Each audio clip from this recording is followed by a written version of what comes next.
तुर्की की खतरनाक चालाकी दुनिया के सामने आई। अमेरिका और तुर्की के बीच टकराव की स्थिति इसलिए थी कि अमेरिका कह रहा था कि रूस का जो तुमने S-400 एयर डिफेंस सिस्टम लिया है ये आप खराब कर दो, डिसमेंटल कर दो, इसे यूज ना करो। बात मानोगे तो F-35 देंगे वरना हम नहीं देंगे। तुर्की को भूख थी कि नहीं F-35 हमें चाहिए, और जो हम फाइटर जेट बना रहे हैं उसके इंजन भी हमें अमेरिका से चाहिए। अब रजब तैयब एर्दोगान फाइटर जेट और इंजन हासिल करने के लिए बस इस बेचारे ने पैंट नहीं उतारी थी, वरना ये पूरी तरह से न फिलिस्तीन के साथ खड़ा हो रहा था न गाजा के लिए। देखो लबर लबर तो सभी बोल रहे हैं, अगर बोलकर ही फिलिस्तीन और गाजा का साथ देना हो तो भाई साहब मैं कम बोलता हूं क्या? चैनल डिलीट हुए, FIR हुई, इजराइल की नज़रों में आया। तो भाई बहरहाल पॉइंट टू पॉइंट बात कर लेंगे हम। भाई रजब तैयब एर्दोगान ने अमेरिका को खुश करने के लिए तमाम चीज़ें की, यहां तक कि डोनाल्ड ट्रंप ने दबाकर उसकी तारीफें की हैं। डोनाल्ड ट्रंप नेतन तैयब एर्दोगान को अपना दोस्त, अपना मित्र बताते हैं। ईरान के मुद्दे पर ट्रंप ने खुद कहा कि मैंने ही इससे कहा था एर्दोगान से कि तुम इस चीज़ में ना पड़ना। तो एर्दोगान यानी तुर्की, जिसकी हमने वो सीरीज़ अर्तुगरुल गाजी देखकर सोच लिया था कि ये देखो ये है ऑटोमन एम्पायर, हु हा हु करते थे ना BGM लगा लगा के पता चला अरे ये रजब तैयब एर्दोगान ये तो साला खुद कुर्दोगलू है, ये तो कुर्दोगलू निकला भाई। खुद जब अमेरिका का राष्ट्रपति खुद कह रहा है कि ये मेरा दोस्त है और मैंने कहा था कि तुम इस चीज़ में ना पड़ना। बहरहाल आप इस बात को किनारे कीजिए। कहानी में ट्विस्ट और दिमाग भन्ना देने वाली खबर यह है कि अपना S-400 उसने किसी अरब देश को, तुर्की ने किसी अरब देश को बेच दिया है। रिपोर्ट देख लो, S-400 एयर डिफेंस सिस्टम। जाहिर सी बात है अमेरिका के राष्ट्रपति ट्रंप और एर्दोगान के बीच ये चुपके से डील रही होगी। अमेरिका ने कहा होगा कि तुम अपना एयर डिफेंस सिस्टम किसी अरब देश को यानी सऊदी अरब या UAE को दे दो, वो हमारे दोस्त ही हैं, और अमेरिका और ईरान के हमलों का डर रहता है। आप अपना S-400 वहाँ दे दो, हम आपको फिर फाइटर जेट भी देंगे और इंजन भी देंगे। वही चीज़ हुई है, यही डील निकलेगी आखिर में। मैं क्लेम कर रहा हूँ लेकिन यही सच सामने आएगा। इजराइल के एनर्जी मिनिस्टर ने कहा है कि अगर तुर्की सीरिया में अपना मिलिट्री बेस बनाएगा तो हम भी सीरिया में अपना मिलिट्री बेस बनाएंगे। वहीं ईरान ने कंफर्म किया है कि खामनाई के जनाजे में ईरान और इराक दोनों में मिलाकर भीड़ जो इकट्ठा हुई, गैदरिंग हुई, 43 मिलियन पीपल्स, लोग इकट्ठा भाई, 43 मिलियन लोग। अल्लाह अकबर। शेयर कीजिएगा। देखिए मैं डराना नहीं चाहता हूं, बस ये चाहता हूं कि आप दुआ करें। इंटरनल रिपोर्ट यह है कि डोनाल्ड ट्रंप से कई बार नेतन्याहू बात कर चुका है, और यह बात मैंने कल फरहान भाई के साथ जब उनके चैनल पर लाइव था मैंने कहा था, और बाद में भी मैंने जो वीडियोस अपलोड किए उसमें अपडेट ये मैंने इशारा कर दिया था, और अब मैं फिर कह रहा हूं। अब रिपोर्ट आ गई है जिसके अंदर मीडिया इजराइल का कह रहा है कि इजराइल एक बार फिर से अमेरिका के साथ मिलकर ईरान पर बड़ा हमला करने को तैयार है, बस डोनाल्ड ट्रंप के अप्रूवल का वेट कर रहा है। उधर ईरान की IRGC ने कसम खाई है कि हम खामनाई के खून का बदला लेंगे। वहीं पूरे दुनिया के मुसलमान और ख़ुद ईरान के लोग कह रहे हैं कि भाई इस कसम का क्या करें, तेल लगाएं, क्या करें, हमें तो बदला भी चाहिए।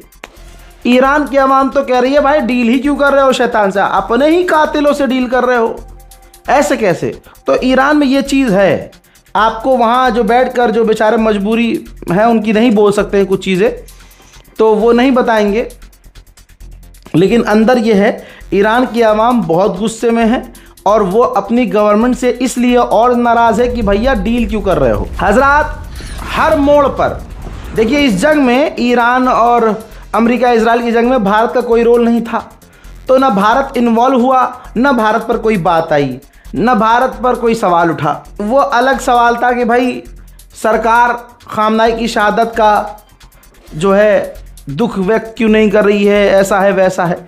लेकिन मेरे दोस्तों, भारत की डेलीगेशन भी ईरान गई, वो तमाम चीज़ें नॉर्मलाइज हो गई, ठीक है। अब भारत के लिए अपमान की वजह कौन है? और मोदी का ये फेवरेट आदमी है हजरात, वो है गणचट्टा मेजर, अपने आप को नकली मेजर गौरव आर्या। गोदी मीडिया और मेजर गौरव आर्या जैसे ये जितने भी भाड़ संगठन है, भांड संगठन, इनको ये एक दूसरे बड़े पसंद आते हैं। ये वही भांड गौरव आर्या है जिसने ऑपरेशन सिंदूर के वक्त हमारे मुल्क का अपमान करवाया था और ऊपर से चूतड़ तक का जोर लगाकर खूब उछला था, चीखा था। ये देखिए दोस्तों, ये देखिए, हाँ खबर आ रही है, खबर आ रही है, इंडियन आर्मी पेशावर पहुंच चुकी है। जी हाँ, कराची पर कब्जा। अरे मैं कहता हूं इंडियन नेवल फोर्सेस से कि डाल दो टॉर्पीडो, डाल दो मिसाइलें, कर दो पाकिस्तान पर कब्जा, कर लो पाकिस्तान। वो तमाम आपको याद है। इस हरामी इंसान ने इतना हरामीपन दिखाया कि हम भी खुशफहमी में आ गए। मुझे लगने लगा अगली सुबह कराची में करूँगा नाश्ता। इससे तो कब्जा करवा दिया था। वहाँ अपमान जो हुआ वो दुनिया ने देखा। पाकिस्तानी आज भी हमारा मजाक उड़ा रहे हैं, ठीक। ऐसे ही इसी हराम के जने ने ईरान के बारे में कई बार गलत टिप्पणी की और ईरान की गवर्नमेंट ने आधिकारिक तौर पर डिनाई किया। लेकिन मोदी सरकार का घटियापन देखिए और गोदी मीडिया का नंगापन देखिए कि इसको दोबारा बुला लेते हैं। अब इस घटिया इंसान को दोबारा बुलाया गया। कहता है कि खामनाई का जनाजा या ईरान का साइकोलॉजिकल वॉरफेयर, यानी ये साबित करने लगा क्योंकि ये हरामी ये खाता है लैंडा इजराइल का, ये चूसता है पेशाब अमेरिका का, और दोनों ही इसके बाप को जलील करते हैं, इनको झांट कुछ नहीं मानते हैं। अब इसने फिर से कह दिया कि ईरान के अंदर ये जो खामनाई के जनाजे में भीड़ है ये साइकोलॉजिकल वॉरफेयर है, यानी वो भीड़ नहीं है। मतलब 5 लोग इसके बाप की रैली में आ जाएं तो ये हराम के जने गंदी नाली के कीड़े चीख चीख कर बोलेंगे कि ये लाखों का मजमा। इसका बाप बिना देखे 4 लाइन नहीं बोल पाता है, टेलीप्रॉम से बोलना पड़ता है। ANI 24 घंटे मोदी के पीछे चलता है दुमछल्ला बन के। स्पेशली वीडियो जूम करके बनाई जाती है, इतने चेहरे की बनाई जाती है ताकि मोदी जहां से देख के बोल रहे हो वो टेलीप्रॉम्प्ट आ ना सके, डिजिटल टेलीप्रॉम्प्ट। हाँ, तो मोदी के रैली में 50 लोग हों तो ये 50 लाख बताने को तैयार है। ईरान इराक में खामनाई के जनाजे में 43 मिलियन लोग शामिल हुए और ये गणचट्टा साइकोलॉजिकल वॉरफेयर बता रहा था कि ये बस दिमागी खेल है ईरान AI से। मतलब ये ईरान ने एक बार फिर से उसकी इस वीडियो को शेयर किया, ये देखिए, और फैक्ट चेक कर दिया। जी हाँ, पूरा फैक्ट चेक किया और बहुत क्लियर कहा कि जनाजे में लाखों मिलियंस ऑफ पीपल शामिल हुए और कोई भी खतरा नहीं हुआ। वो पूरी तरह से सिक्योर थे, पूरी दुनिया से लोग आए थे और दोस्तों दुनिया ये देख रही थी। अब यहाँ पर मैं ईरान की एम्बेसी से कहूँगा कि थोड़ी गैरत तो रखो यार अपने अंदर। एक ही इंसान बार बार आकर आपको और आपके नेताओं को जलील करके चला जाता है और आप सिर्फ फैक्ट चेक करके चुप हो जा रहे हो। आपको तो तुरंत, आपके लिए तो इंटरनेशनल लॉ, इंटरनेशनल कोर्ट अलग है। आप तुरंत भारत सरकार से मांग करो। अरे मोदी सरकार के तो, मोदी जी के तो खुद के रिश्ते आपसे बहुत बढ़िया हैं, बहुत अच्छे रिश्ते हैं। आप क्यों कंप्लेंट नहीं करते? आपको FIR करना चाहिए सीधा चैनल पर और दूसरा FIR इस नकली मेजर गौरव आर्या पर, और फिर ये क्लेम करना चाहिए, ये एक्सपोज करना चाहिए कि भारत के रिश्ते ईरान के साथ खराब करवाने की कोशिश ये लोग कर रहे हैं। क्यों बस खाली ट्वीट खेल रहे हैं? कीजिए केस, इंटरनेशनल कोर्ट में घसीटिए अगर यहाँ सुनवाई नहीं हो रही। और मैं लिख के दे रहा हूँ मुसलमान होने के बावजूद, एक बार आप कंप्लेंट तो कीजिए, मोदी सरकार आपकी सुनेगी। उधर अमेरिकी ऑफिशियल ने अभी भी कंफर्म किया है कि इन तमाम चीजों के बाद अगले हफ्ते ईरान से बातचीत होगी। देखिए, इजराइल डोनाल्ड ट्रंप को भड़का रहा है फायदा उठाकर। ईरान के अंदर we will kill Trump, kill the Trump, इस तरह के पोस्टर लगे। डोनाल्ड ट्रंप घबराए और उसने हगना शुरू किया और मीडिया के सामने आकर ये कहना शुरू कर दिया कि मुझे मार दिया जाएगा, मुझे मार दिया जाएगा, वो मुझे मार देंगे, मैं उनकी हिट लिस्ट में हूँ।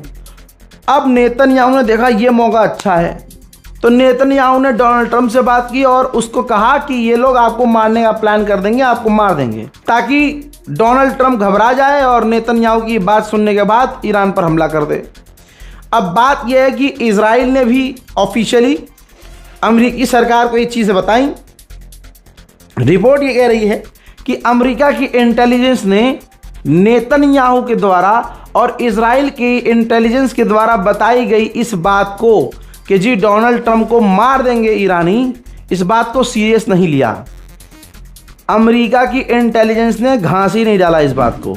उधर ईरान ने मीडिएटर पाकिस्तान को क्लियर कट कह दिया है कि अगर अमेरिका ने कोई भी हरकत की तो मुंह तोड़ जवाब तुरंत दिया जाएगा, बाद में मत कहना सीज फायर तोड़ दिया। दोस्तों, ब्रेकिंग न्यूज़ में फिलहाल के लिए इतना ही। लौट रहा हूं थोड़ी ही देर बाद दोबारा से ताज़ा तरीन अपडेट के साथ, तब तक के लिए जय हिंद।